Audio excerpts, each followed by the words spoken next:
Hi hello నమస్తే. Welcome to విరించీస్ writings. ఎలా ఉన్నారు అందరూ? బాగున్నారా?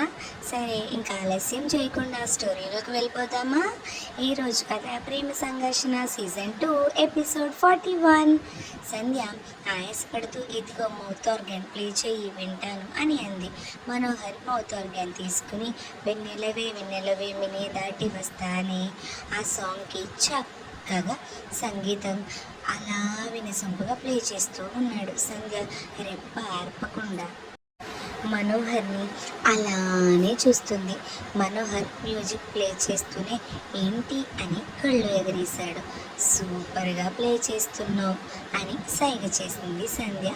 మనోహర్ కాసేపు ప్లే చేశాక సంధ్యకి ఇచ్చి ఇప్పుడు నువ్వు ప్లే చేయి అన్నాడు. సంధ్య తీసుకుని చిన్ని నవ్వు నవ్వి ఫీల్ మై లవ్ అనే సాంగ్కి మ్యూజిక్ని ప్లే చేస్తుంది. మనోహర్ సంధ్యను రెప్ ఆర్పకుండా చూస్తూ తన దగ్గరికి జరిగి గాలికి చెంప మీద నాట్యం చేస్తున్న ముంగురులు చెవి వెనక్కి నెట్టి సంధ్య బుగ్గ మీద ముద్దు పెట్టాడు. మ్యూజిక్ వేస్తున్నదల్లా ఒక్కసారిగా రౌద్ర రూపం ఎత్తినట్టు ఆపేసి మనోహర్ బుగ్గ మీద చాచి పెట్టి కొట్టింది.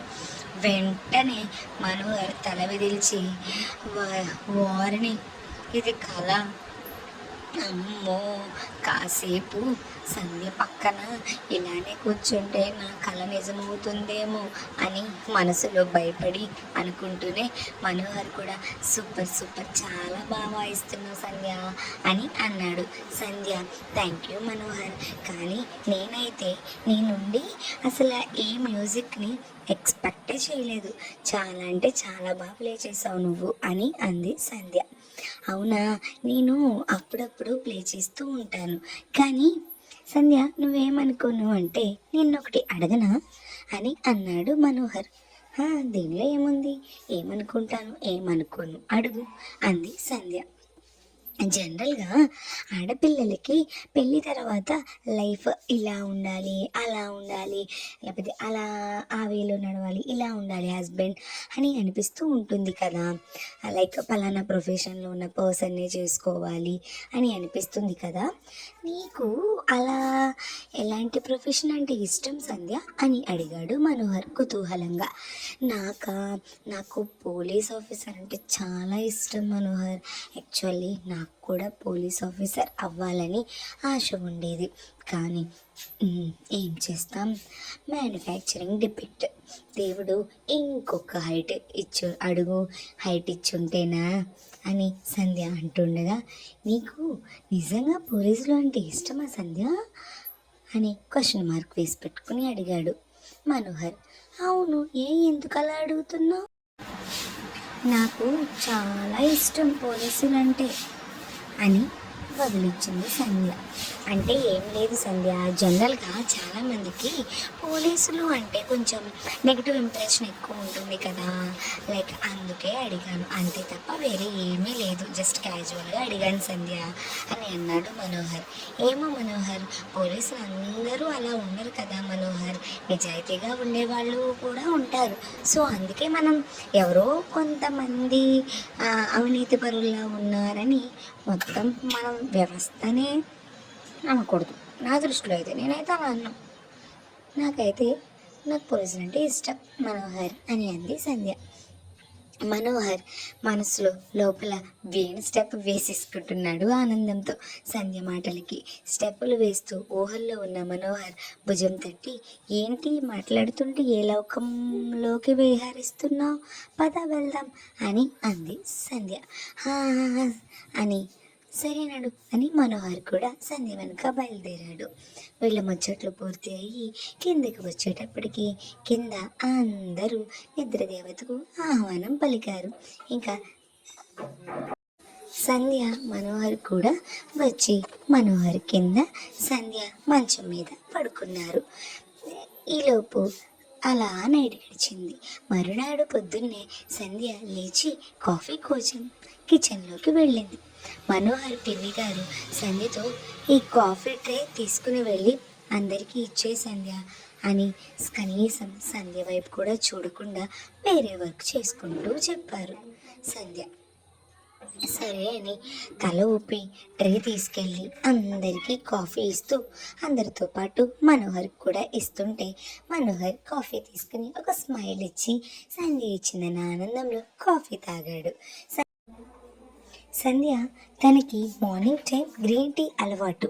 నేను టీ తెచ్చాను సంధ్య, మనో కోసం, మిగతా వాళ్ళకి ఇవ్వు కాఫీ అని అన్నారు. ఈలోపు మనోహర్ వాళ్ళ పిన్ని గారు. అందరూ వాళ్ళ వర్క్స్తో వాళ్ళు బిజీగా ఉన్నారు.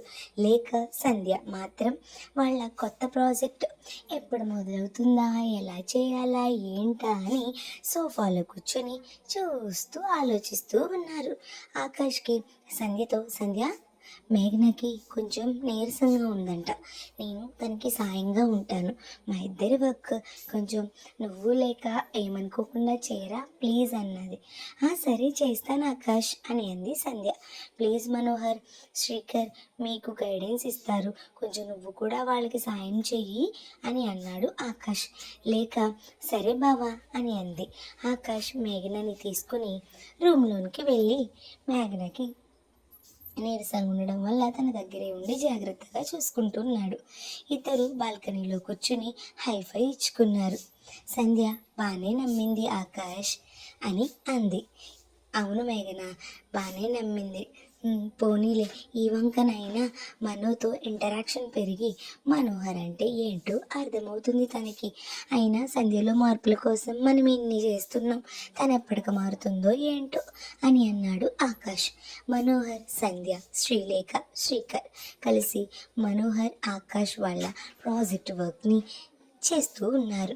లేఖకి సంధ్యకి ఈ ప్రాజెక్ట్ కొత్త కాబట్టి మనోహర్ ఇద్దరికి ఓపిగ్గా చెప్తూ వర్క్ని చేయిస్తున్నాడు. మనోహర్ వాళ్ళ పిన్ని గారు, అమ్మా లేక, లేక, అమ్మా లేక, ఒకసారి ఇలా రాగలవా అమ్మా అని అన్నారు. వస్తున్నా ఆంటీ అంటూ లేచి వెళ్ళి, ఏంటి ఆంటీ అని అడిగింది. అదేనమ్మా, భోజనం సమయం అయ్యింది, కాస్త నీకు శ్రమ అనుకోకుండా ఇవి హాల్లోకి తీసుకురావడంలో నాకు కొంచెం సహాయం చేస్తావని పిలిచాను తల్లి, ప్లీజ్ నాకు సహాయం చేస్తావా ఏమనుకోకుండా అంటే అని అన్నారు ఆవిడ. అయ్యో దాందేముంది ఆంటీ, సరే ఆంటీ అని లేక ఆవిడ వండిన ఫుడ్ తీసుకుని హాల్లో పెట్టారు. ఈలోపు ఆవిడ లేక ఇద్దరు కలిపి ఆ వండిన ఫుడ్ వచ్చిన అందరికీ వడ్డిస్తూ ఉన్నారు. సంధ్య మనసులో, ఇదేంటి ఆంటీ రోజు నన్ను లేకని కలిపి పిలిచేవారు కదా, ఇప్పుడేంటి నన్ను పిలవలేదు, పొద్దున్న కూడా నాతో పొడిగా మాట్లాడారు, సరిగ్గా మాట్లాడలేదు, నిన్నటి వరకు గ్రీన్ టీ నన్ను కలిపి మనోహర్కి ఇవ్వమనేవారు కదా, ఇవాళ ఏంటో ఆంటీయే కలిపారు, ఇప్పుడు కూడా లేకనే పిలిచారు. ఏంటబ్బా ఏం ఆలోచిస్తున్నారు ఏంటో. ప్రాజెక్ట్లో అప్పటి వరకు చేసిన ప్రోగ్రామ్ని ఆలోచనలో పడి ఫార్మాట్ చేసేయబోతుంటే ఒక పక్క ఈ ఆలోచన, ఒక పక్క ఆ ప్రాజెక్ట్ సరిగ్గా చేయకుండా ఏదో చేసేయబోతుంటే సంధ్య అని గట్టిగా అరిచాడు మనోహర్. మనోహర్ అరుపుకి సంధ్యతో పాటు రూమ్లో ఉన్న ఆకాష్, మేఘన, వండిన ఫుడ్ చదువుతున్న లేక, మనోహర్ వాళ్ళ పిన్ని కూడా ఉలిక్కిపడి హాల్లోకి వచ్చి మనోహర్ ఏంటి సంధ్య మీద కోప్పట్టం చూసి అందరూ షాక్ అయిపోయారు.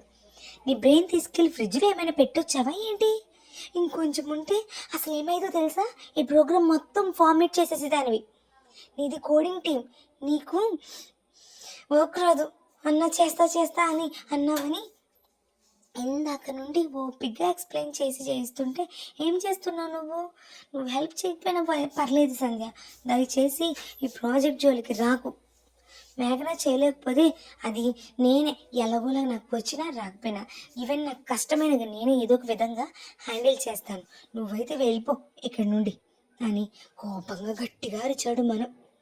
తనతో టామ్ అండ్ జెర్రీలా ఫన్నీగా ఫైట్ చేసినప్పుడు కూడా ఇంత పెద్దగా మనోహర్ తన మీద అరవడం ఎప్పుడు కూడా జరగలేదు. అటువంటిది ఒక్కసారిగా మనోలో వేరే రూపం వచ్చి సడన్గా అరిచేసరికి పాపం సంధ్య కళ్ళల్లో నుండి అలా నీళ్లు కారుతున్నాయి. కన్నీళ్లతోనే సంధ్య ఏమీ మాట్లాడకుండా మనోహర్ చెప్పినట్టుగా వాళ్ళ రూమ్లోనికి నెమ్మదిగా వెళ్ళిపోయింది. ఆకాష్ మనోహర్తో, మనో ఏమైంది నీకు? ఎందుకు అలా అరిచేసావు తన మీద? తను ఇప్పుడిప్పుడే కదా మారుతుంది, నువ్వు తిడితే తిరిగి తిట్టేది, నీకు గుర్తుందా? కానీ ఇప్పుడు చూడు, మొదటిసారి తిట్టకుండా పాపం ఏడ్చుకుంటూ వెళ్ళిపోయింది. చూడు ఎందుకు మనం అంత సీరియస్గా తిట్టు, అయినా అంత కోపం ఎందుకు? పాపం చూడు తను అసలు ఎందుకు అంత కోపం వచ్చింది నీకు తన మీద అని అన్నాడు. జితేంద్ర కూడా, అవును మనోహర్, అయినా తనకి వర్క్ స్లోగా నేర్పించాల్సింది, ఇలా అరిచి ఉండాల్సింది కాదు, స్లోగా చెప్తే నా చెల్లి పర్ఫెక్ట్గా చేస్తుంది అని అన్నాడు. ఇంతలో మనోహర్ పిన్ని కలుగు చేసుకుని, వర్క్ ఏదో సరిగ్గా చేయలేదనే కదా ఆకాష్ మనో అరిచాడు. సాధారణంగా మనోకి అంత త్వరగా కోపం రాదు, నాకు పొడుగు గురించి నాకు తెలీదా, చాలా శాంత స్వభావి, అలాంటి పిల్లోడే అరిచాడు, తన మీద అరిచాడు అంటే అర్థం చేసుకోండి, ఆ అమ్మాయి ఏదో చేస్తేనే కదా. ఆకాష్, ఇందులో మనోహర్ తప్పేముంది? తన తప్పేమీ లేదు, తను సరిగ్గా చేయలేదని అరిచాడు అంతే, అయినా తన తప్పేమీ లేదు. మీ అందరికీ భోజనం వడ్డిస్తున్నా ఆకలి లేదు, వర్క్ ఉంది, అది ఇది అని ఏం లేదు అని సాకులు చెప్పకుండా వచ్చి భోంచేయండి, ఇంక ఈ గొడవని ఇక్కడ వదిలేయండి, మీరంతా భోజనం చేస్తేనే నేను తింటాను అని ఇంకా ఆవిడ ఆ గొడవ అంతా వదిలిపెట్టేమని సీరియస్గా చెప్పారు ఆవిడ. మనోహర్ వాళ్ళ పిన్ని వచ్చిన దగ్గర నుండి ఇంత కోపంగా ఎప్పుడూ లేరు, ఏమై ఉంటుంది అని అనుకుంటూనే అందరూ కూడా భోజనానికి కూర్చుంటే మనోహర్ భోజనం ప్లేట్ తీసుకుని తన మనసులో రేగుతున్న అలజడిని సర్దుకుంటూ సంధ్యకి సారీ చెప్పడానికి ప్లేట్ తీసుకుని రూమ్లోనికి వెళ్ళిపోయాడు. ఈలోపు పాపం సంధ్య రూమ్లో బెడ్కి ఆనుకుని కళ్ళు మూసుకుని కూర్చుని ఉంది. తన కన్నీళ్లు బుగ్గ మీద కారుతున్నాయి. మనోహర్ సంధ్య పక్కన కూర్చుని, సంధ్య అంటే పలకలేదు, మళ్ళీ పిలిచాడు, పలకలేదు. సారీ సంధ్య, ఏదో వర్క్ స్ట్రెస్లో ఉండి అరిచేశాను, ప్లీజ్ నీ మీద నేను ఎప్పుడు అరవకూడదు అనుకున్నాను, ప్లీజ్, ఏదో వర్క్ స్ట్రెస్ సంధ్య అని అన్నాడు. సంధ్య కళ్ళు తెరవకపోగా మొహం అటుపక్కకి తిప్పుకుంది. మనోహర్ తను తెచ్చిన ఫుడ్ పక్కన పెట్టి సంధ్య గెడ్డం పట్టుకుని, ప్లీజ్ ఒక్కసారి చూడు సంధ్య, నిజంగా సారీరా, ఏదో స్ట్రెస్లో ఉండి అలా అరిచేశాను, నీ మీద ఎప్పుడైనా నేను అస్సలు కోపం చూపించానా, సారీ అని అన్నాడు. సంధ్య ఫేస్ మనోహర్ వైపుకి తిప్పి కళ్ళల్లో నీళ్లతో చూసింది.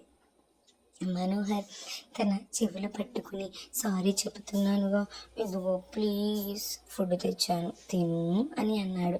సంధ్య మళ్ళీ మొహం పక్కకు తిప్పేసుకుంది. ఓహో, అర్థమైంది, ఇప్పుడు నువ్వు అన్నం తినేస్తే నీకు నా మీద ఉన్న కోపం తగ్గిపోతుంది అన్నమాట, అందుకే తినట్లేదు కదా నువ్వు అని ఆట పట్టించాడు మనోహర్. సంధ్యకి మనోహర్ వైపు తిరిగి మూతి 3 వంకర్లు తిప్పి చెప్పావులే అని అనుకుంది మనసులో. అయినా అంత త్వరగా నీ మీద కోపం ఏమీ తగ్గదు నాకు అని అంది. మరైతే అన్నం తిను, నువ్వు తినకపోతే నేను కూడా ఇందాక చెప్పినట్టే అర్థం చేసుకుంటా, మరి చూసుకో, అలా నీకు ఓకే అయితే తినుకో అని అన్నాడు. నువ్వు ఎలా అర్థం చేసుకున్నా నాకు నష్టం లేదు, అయినా నువ్వెలా అర్థం చేసుకుంటే నాకేంటి, నువ్వెలా అయినా అర్థం చేసుకో, ఓకే, నాకు సంబంధం లేదు అని అంది సంధ్య. కానీ నువ్వు తినకపోవడం వల్ల నాకే లాభం ఉంది తెలుసా అని అన్నాడు మనోహర్. నీకు లాభం ఉందా ఏంటి, నీకేం లాభం ఉంది అని అంది సంధ్య. నువ్వు తినకపోతే నీరసమైపోతావు కదా, అప్పుడు నేనేం చేసినా నువ్వు నన్ను అడ్డుకోలేవు కదా అని అన్నాడు మనోహర్ కన్ను కొడుతూ. ఓయ్ ఏంటి, ఏం మాట్లాడుతున్నావు నువ్వు అని కోపంగా అడిగింది సంధ్య. నువ్వు విన్నది నీకు అర్థమైనదే నేనన్నది అని నవ్వుతూ అన్నాడు మనోహర్ హస్కీగా. మరి ఈ చిరుబుర్ల కోపాన్ని మనో తగ్గించగలడా? సంధ్య మనో యొక్క ప్రేమని, మనో యొక్క మనస్తత్వాన్ని అర్థం చేసుకుని ఇద్దరి జీవితాలు ఒకటవుతాయా? తెలియాలి అంటే నెక్స్ట్ ఎపిసోడ్ వరకు వెయిట్ చేయండి. ఎపిసోడ్ ఎలా అనిపించిందో కమెంట్ చేయండి. అలాగే మా ఛానల్ని సబ్స్క్రైబ్ చేసుకోండి. Thank you for watching. ఛానల్ని షేర్ చేయండి, లైక్ చేయండి, కమెంట్ చేయండి. ప్లీజ్ మీ సపోర్ట్ ఎప్పుడు కూడా మా ఛానల్ పైన ఇదే విధంగా ఉండాలని కోరుకుంటూ థ్యాంక్ యూ ఆల్.